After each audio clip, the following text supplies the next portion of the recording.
Hello everyone, this is me YS Raj Purohit. Welcome back to my YouTube channel, and today in this video we'll be discussing the list of documents required for NEET 2025 counseling. So आपके NEET 2025 counseling के अंदर जो भी documents required होते हैं उसका discussion अपन इस video में कर रहे होंगे. So let's begin with the very first document that is needed is your class 10th mark sheet and your class 10th certificate. यार CBSE के अंदर mark sheet and certificate provided होते हैं. That will be a proof for your DOB. आपकी DOB का proof जो है वो आपकी क्लास 10 की मार्कशीट एंड आपका जो सर्टिफिकेट होता है that is going to be. In case अगर there is a clash between it तो आपके पास में बर्थ सर्टिफिकेट रिक्वायर्ड होगा जहां पे आपकी डीओबी फाइनल कंसिडर वही करी जाएगी फिर उसके बाद में. ठीक है, अगर क्लैश है इन सब चीजों में.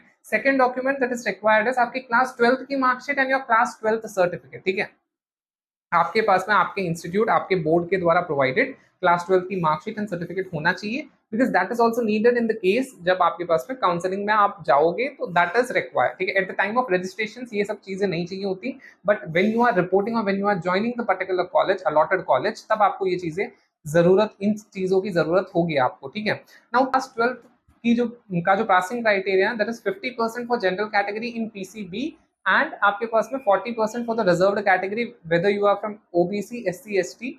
रिजर्व्ड कैटेगरी के लिए 40% इन पीसीबी. ठीक है, and along with fourth subject should be English. ठीक है, नाउ जिसको आप बोलते हो transfer certificate that is also known as school leaving certificate वो आपके पास में अवेलेबल होना चाहिए आपके क्लास 12. ठीक है, and in addition to that if you are a dropper student you should have a gap certificate. ठीक है, गैप सर्टिफिकेट होना चाहिए, नोटरी में बन जाता है.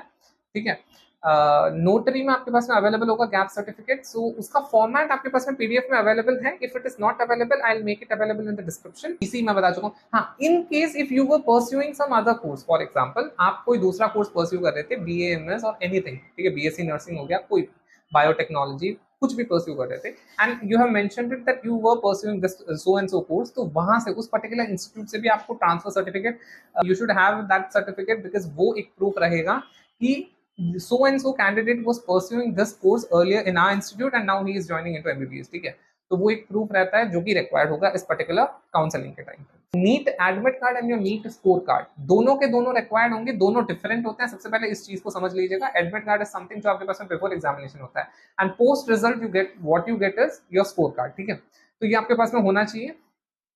Next you should have your passport size photographs. देखो यार, पासपोर्ट साइज फोटोग्राफ के केस में सिनेरियो ऐसा है, मोस्टली आपका जो पासपोर्ट साइज फोटोग्राफ होता है उसके केस में क्या होता है, 8 passport size photographs are more than enough. ठीक है, मोस्टली आपके पास में 8 पासपोर्ट साइज फोटोग्राफ बहुत ज्यादा होती हैं, but in many institute they ask for more than 8. So before registration sorry before joining और बिफोर रिपोर्टिंग आप जब आपके पास में एंड हाँ another most important thing that is your allotment letter.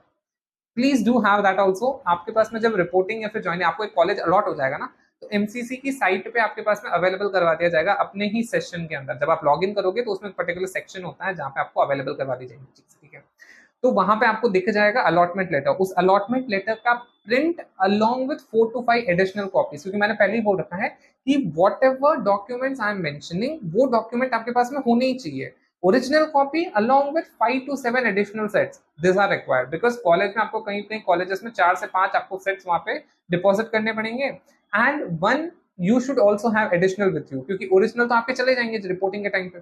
So obviously बात है आपके पास में भी एक सेट होना चाहिए. So I am telling you 5 to 7 आप एडिशनल कॉपीज रखिएगा हर एक डॉक्यूमेंट की बिकॉज दैट इज रिक्वायर्ड. ठीक है, सो आपके पास में देखो नीट से रिलेटेड आपके पास में ये 3 डॉक्यूमेंट्स होने चाहिए, your admit card, score card and your allotment letter. ठीक है, तो ये 3 चीजें आपके पास में नीट से रिलेटेड जरूर होनी चाहिए एंड इन सब की एडिशनल कॉपीज भी होनी चाहिए आपके पास में and passport size photograph. So before reporting और ज्वाइनिंग वहां पे आपको पर्टिकुलर एडमिशन के लिए जो है उस पर्टिकुलर कॉलेज के किसी हेड का ना मोबाइल नंबर या फिर मेल आईडी मेंशन होती है. ठीक है, या फिर आप उस कॉलेज के वेबसाइट पे भी जाओगे तो आपके पास में एडमिशन से रिलेटेड डॉक्यूमेंट्स क्या क्या रिक्वायर्ड होते हैं वहां पे मेंशन होता है. So in that case for my college it was 16 passport size photographs we needed, right. So we prepared for it and then we went. So same could be the case with your college. So जाने से पहले check कर लीजिएगा, minimum 8 passport size photographs आपके पास में होनी चाहिए and the photographs should be the same जो कि आपका नीट रजिस्ट्रेशन के टाइम पे आपने सबमिट करवा रखी थी, वही फोटोग्राफ्स होनी चाहिए आपके पास में. ठीक है, ID proof is required. Now that ID proof can be in the form of Aadhaar card, PAN card, voter ID, passport, anything. ठीक है, but Okay, this should be. And many cases they ask for domicile certificate, because if you are from an AIQ, that is all India quota, जहाँ पे आप दूसरे states में जाकर ले रहे हो, so they will ask for the domicile certificate. They ask for the caste certificate and they ask for the, अगर आप EWS से हो तो आपको EWS certificate is also mandatory. Now caste certificate is even asked for general category many a times. ठीक है, वैसे general category में आपको कास्ट सर्टिफिकेट की जरूरत नहीं होती, because in that case they don't ask mostly, but sometimes they even ask for caste certificate. ठीक है, जैसे for example in my case it was asked, right?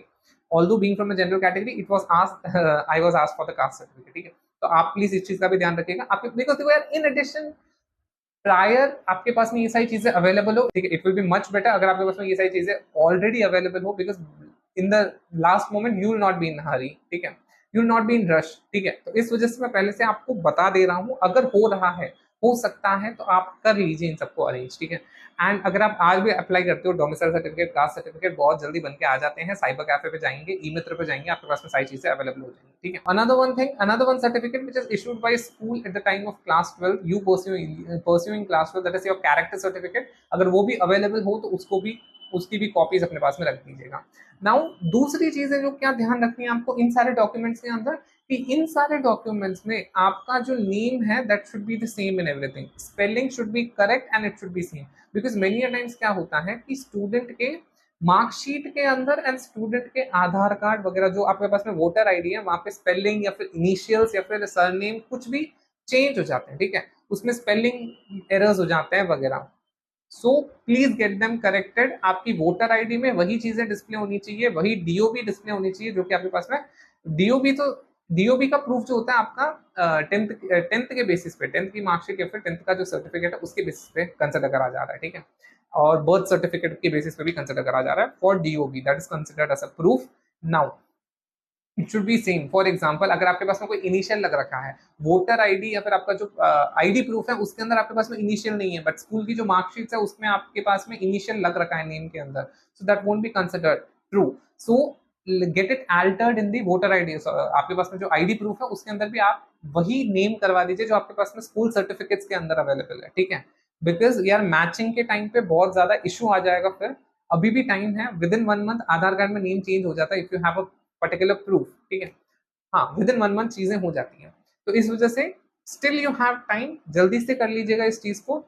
अगर कहीं पे मिसमैच है और कोई भी डाउट हो, put it in the comment section, I try my best to resolve it, ठीक है।